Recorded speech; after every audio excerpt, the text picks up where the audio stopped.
फक्त मराठी यूट्यूब चॅनलला सबस्क्राईब करा आणि आमचे लेटेस्ट व्हिडिओज पाहण्यासाठी बेल आयकॉनवर क्लिक करा. लेटेस्ट अपडेट्ससाठी आमचा इंस्टाग्राम, ट्विटर आणि फेसबुक हँडल्सना फॉलो करा.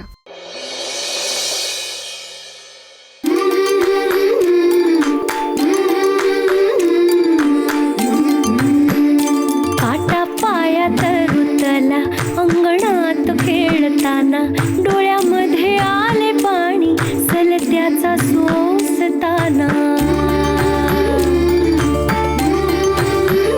पण तरी न हरवे तिच्या ओठातील हसू दुःख आपल्या मनीचे नाही जगादिले दिसू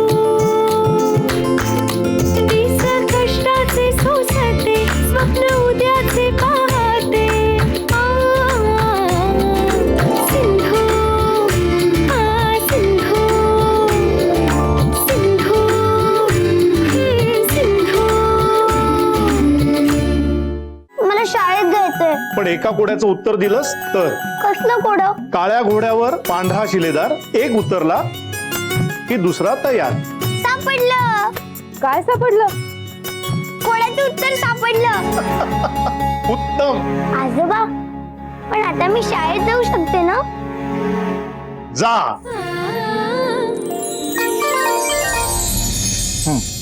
विनायका, हे घे आणि ती खटावणी बघू बरं जरा. मालक आज मोठे मालक नाही आले. नाही, ते जरा मामलेदार कचेरीत गेले.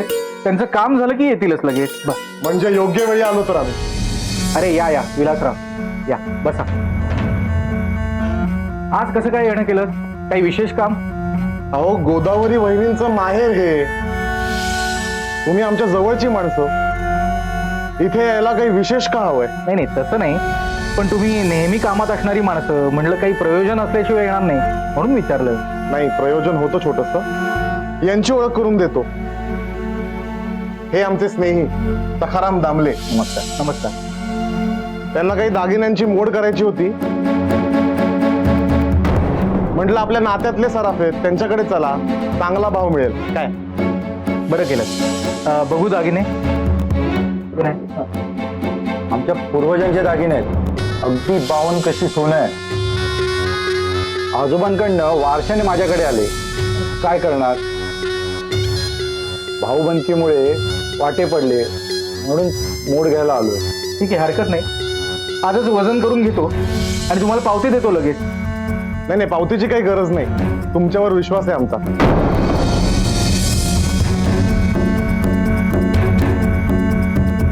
चला निघतो आता, पुढे काही काम आहे. आहो आहो, बसा की.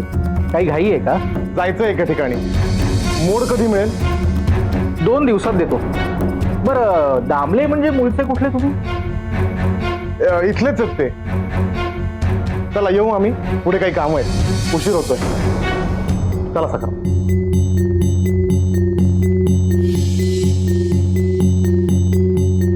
अरे विनायका, त्या दागिन्यांकडे काय बघत उभा आहेस? जा, कारागिरांकडे ने आणि मोड करून आण त्याची. मालक हे एवढ्या घाईघाईत का गेले? निघायची एवढी घाई करायची काय गरज होती? सखा भाऊ, तुम्हाला तरी ते दागिने आजोबांचे आहेत हे सांगायची काय गरज होती? आपलं ठरलं होतं ना, दागिन्यांची मोड करायची असं सांगून त्या निमित्ताने अख्ख्या पिढीची पाहणी करायची. तर काहीतरी कहाणी रचून सांगितली की लोकांचा विश्वास बसतो. पूर्वजांचे दागिने आहेत म्हणून सांगितलं त्यांना, पटलं असणार त्यांना. हे दागिने त्यांच्या पूर्वजांचे आहेत असं म्हणाले ना ते? हो, म्हणजे किमान 70-80 वर्षांपूर्वीचे असावे. अर्थात. म्हणजे तुम्हीच बघा, हे नक्षीकाम, ही कलाकुसर नवीनच आली आहे बाजारात. आणि हे काम ना फक्त गुप्ते सराफांकडेच होतं. म्हणजे मी त्यांच्याकडे गेलो होतो ना, मला ना जरा संशय वाटतोय बरं का. खरं आहे तुझं. हे असं काम गुप्ते सराफांकडेच होतं. त्यांना संशय येऊ शकतो. रानडे पोचलेले सराफ आहेत. दादा सुद्धा मार्तंडरावांच्या तालमीत तयार झाला आहे. ते पारखूनच घेणार सगळं. हे बघ, त्याची काळजी करू नको. त्यांना धंद्याशी मतलब, दागिने कधीचे कुठले याचा शोध घेत बसणार नाही. त्यांना संशय येणार नाही. आणि आलोच तर ते यायच्या आधी आपण पेढी साफ करून इथून पोबारा केलेला. खरं? ते कसं काय? मुहूर्त ठरला, उद्या रात्रीच रानड्यांची पेढी साफ करायची आणि ही मोहीम यशस्वी होणार, शंकाच नको.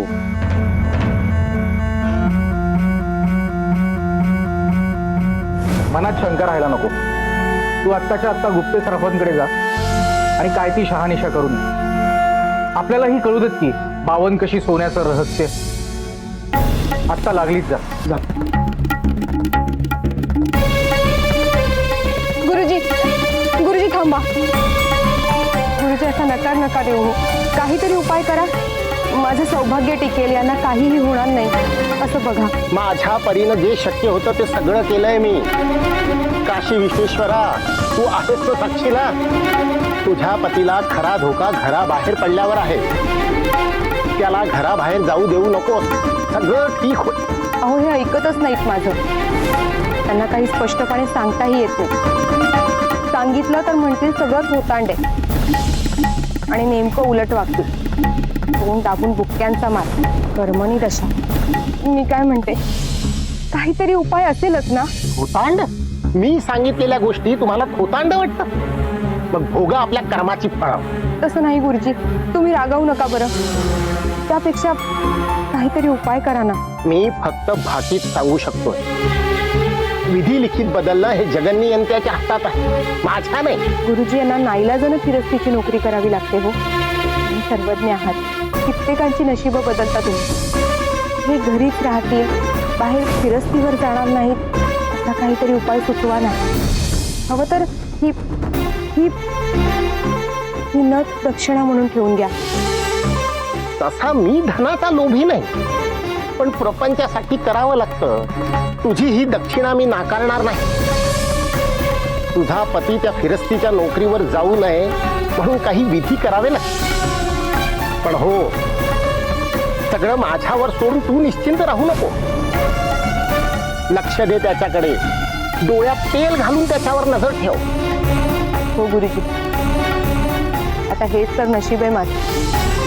तुम्ही हे भविष्य सांगितलेत ना, तेव्हापासून डोळ्याला डोळा नाही माझा. नक्की कोणाच्या प्रार्थनाशी माझं नशीब बांधलं गेलंय ना. येते.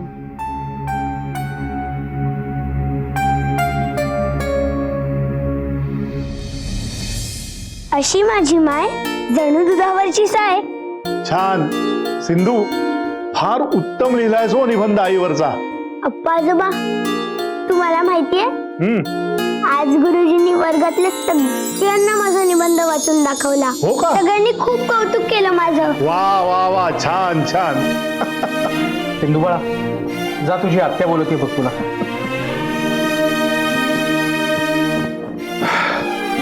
गजानना, ही सिंधू घरात आल्यापासून घर कसं फुलून गेले नाही. हा हो.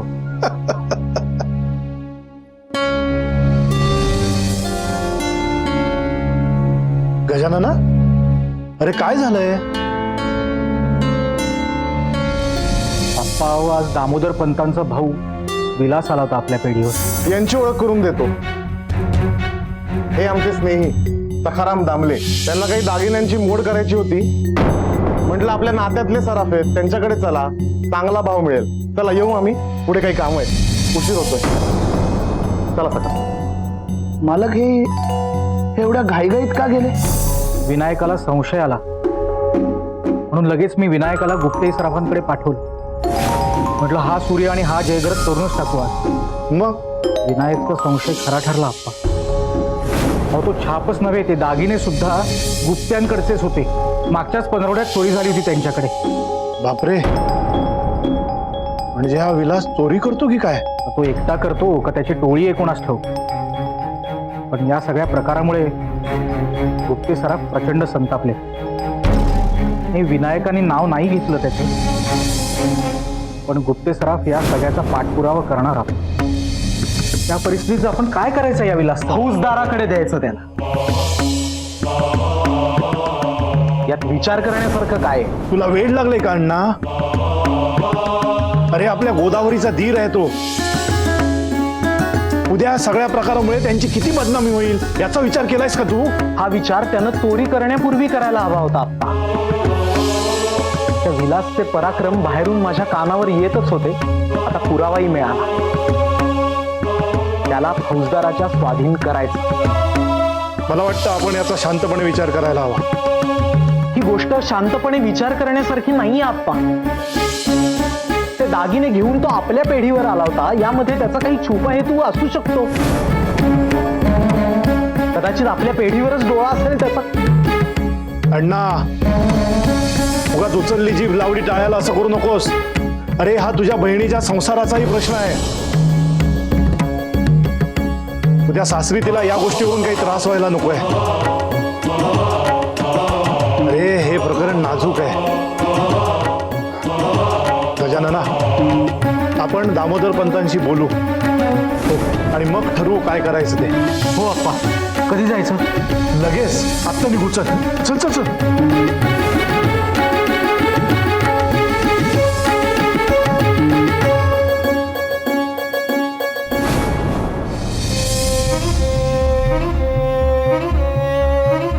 अरे दामोदर पंत, नमस्कार.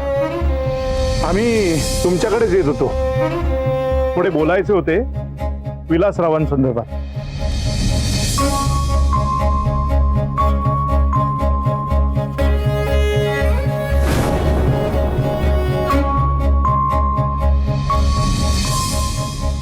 विलासची लक्षणं ठीक दिसत नाहीत याचा मला अंदाज होता, पण तो एवढ्या थराला जाईल असं वाटलं नव्हतं. मार्तंडराव, मला माफ करा. माझ्या भावामुळे तुमची बदनामी होती. प्रश्न फक्त एवढाच नाहीये दामोदर पंत. अहो, गुप्ते सराफांना हे सगळं समजलंय आणि ते प्रकरण तडीस नेल्याशिवाय थांबणार नाही. म्हणजे आम्ही त्यांना विलासरावांचं नाव कळू दिलेलं नाहीये,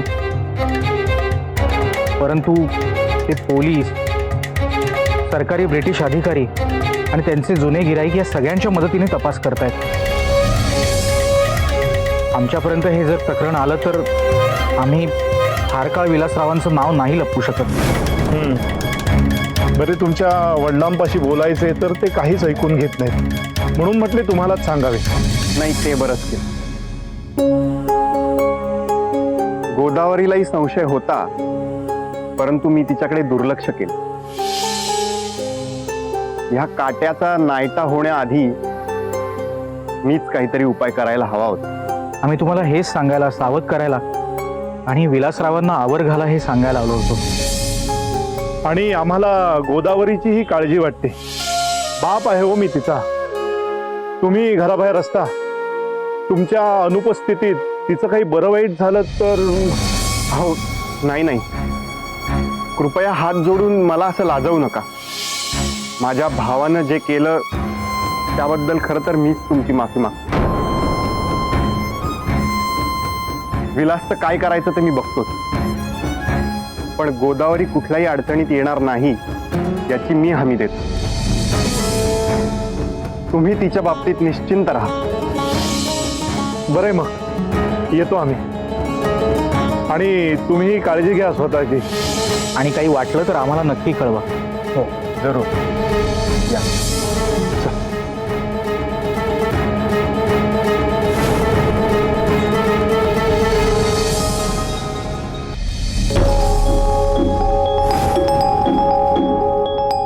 अहो, काय झालं सांगा ना. धीर धर जरा, सांगतो. अहो, पण असे अस्वस्थ का आहात? काहीतरी तर सांगा.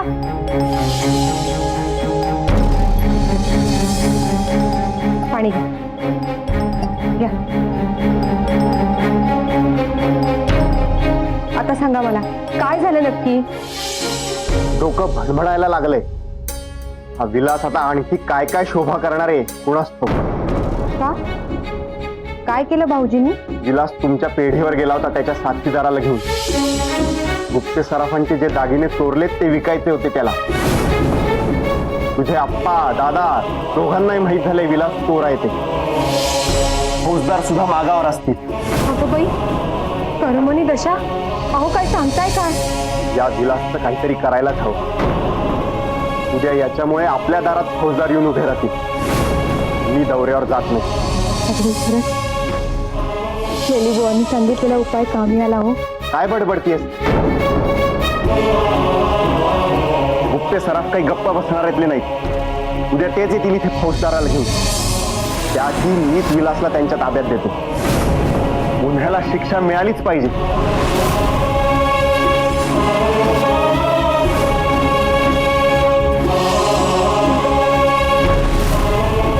कोणाला फौजदाराकडे सोपवणार आहेस तू? मला? तर मला वाटलं होतं त्याच्यापेक्षा जास्त मूर्ख निघालास तू. आणि तू सुद्धा मला वाटलं होतं त्यापेक्षा कितीतरी जास्त करंटा निघालात. वाघ माणसाच्या रक्ताला चटावला ना की त्याच्या मुसक्या आवळायलाच पाहिजेत. रक्ताला तटावलेला वाघ शिकाराच्याही फडशा पाडायला कमी करणार नाही हे तूही विसरू नकोस. अहो अहो तुम्ही शांत व्हा ना भाऊजी. अहो तुम्ही तरी कशाला टोकाची भाषा बोलताय? हे असं चोऱ्या माऱ्या करून स्वतःचं पोट भरायला लाज नाही वाटत तुला? पोट भरायला कुठलंही काम करायची लाज वाटत नाही मला. मला झटपट पैसे कमवायचे, समजलं? हे कलियुग आहे, कलियुग.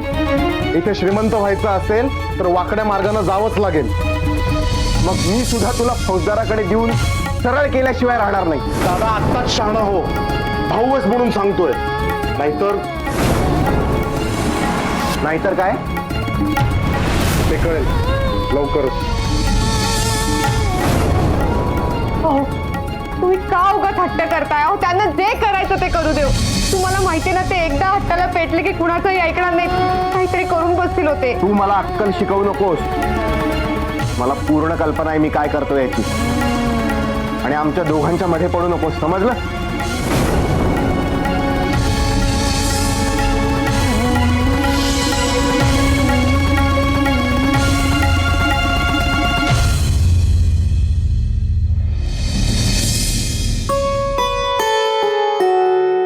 अगं बाई आता काय झालं हिला रडायला? काय रे देवव्रता, का रडतीये ही? काकू बघ ना, मधनच रडायला लागली. हिला मधूनच काय होतं काय माहिती. आम्ही चांगले खेळत होतो तेव्हा मी पडलो तर हसायला लागली वाळकी. ए अगं म्हणजे बघ ना, मध्येच हसता हसता रडायला लागली. काय तर म्हणे बाबांची आठवण येते. अशी कशी मध्येच बाबांची आठवण येऊ शकते? एवढं समजावलंस ना त्या दिवशी. फक्त तेवढ्यासाठीच रडत नाहीये मी. मग तू पडलास तेव्हा आई ग म्हणालास. आपल्याला काही झुमलं चटका बसला तर आपण नेहमी आई गच म्हणतो. ओ बाबा कधीच नाही म्हणत. म्हणून मग मला बाबांची आठवण. मला बाबांना भेटायचंय. किती दिवस झाले मी त्यांना भेटले नाही. ते पण आले नाही मला भेटायला. रडूबाई, लग्न करायच्या आधी म्हणत होतीस मला या घरात मौज येते, छान वाटतं. आता काय झालं? मौज तर खरंच येते. इथे माझे सगळं कौतुक करतात. कोणीच रागवत नाही मला. छान वाटतं. पण तरी बाबांची आठवण येते. सिंधू तुला बाबांची आठवण येते ना, मग आपण जाऊया त्यांना भेटायला. हो. मग तर खुश. चला मग आता पटकन आवर, म्हणजे आपण आधी बाबांना भेटायला जाऊ, मग तिकडूनच तुम्ही शाळेत जा. चालेल?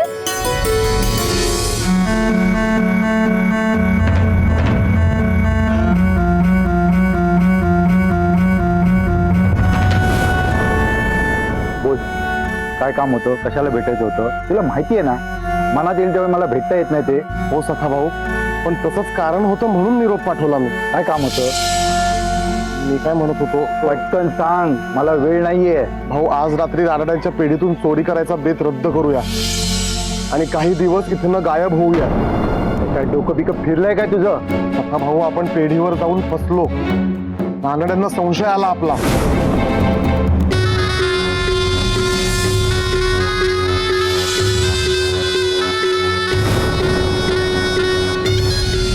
आणि असं झालं. तरी मी तुम्हाला बजावलं होतं की रानड्यांसमोर ते दागिने आजोबांच्या काळातले असल्यापासूनचा उल्लेख नका करू. आता तू मला अक्कल शिकवणार? किती वेळा ऐकवणार असते? नाही भाऊ, रागवू नका. आरती ओळखतो तुझी. हे बघ, माझ्या बोलण्यामुळे नाही, तुझ्या भावामुळे गळ्याला फास बसायची वेळ आली आहे. हे बघ, हे जर सरदारांना कळलं ना तर तुला टोळीतनं काढून टाकतील आणि तुझ्यामुळे धोका वाढलाय असं समजून तुझाही बंदोबस्त करायला सांगतील. बंदोबस्त लक्षात येत आहे ना? नाही सखाराम, तसं करू नका. तुम्ही उद्यापर्यंत सरदारांना खोपवून ठेवा. मी दादाला अडवतो. मी त्याला फौजदाराकडे नाही जाऊ देणार. मी शब्द देतो तुम्हाला. 1 दिवसाची मुदत द्या मला.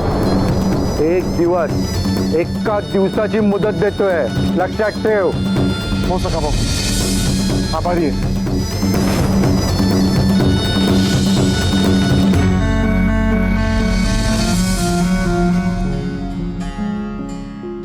बाबा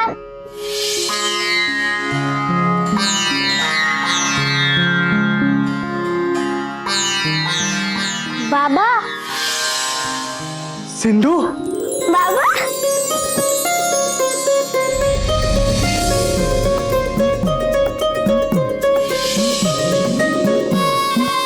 मी रागवले तुमच्यावर.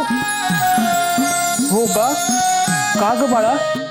मला तुमची खूप आठवण येत होती, पण तुम्ही मला भेटायला आलाच नाही. अगं बाळा, मलाही तुझी खूप आठवण येत होती, पण म्हणलं एकदा तू तिकडे रुळलीस की मग जावं भेटायला. अरे देवरतराव, अरे विसरलोच मी. थांबा थांबा. दादा काय करतोय?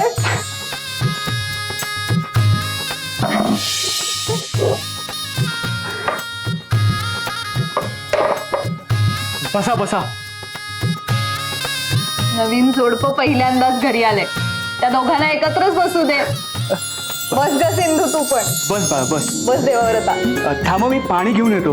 अरे काय करतोयस दादा? मी आहे ना, मी आणते पाणी, तू बस गप्पा मार.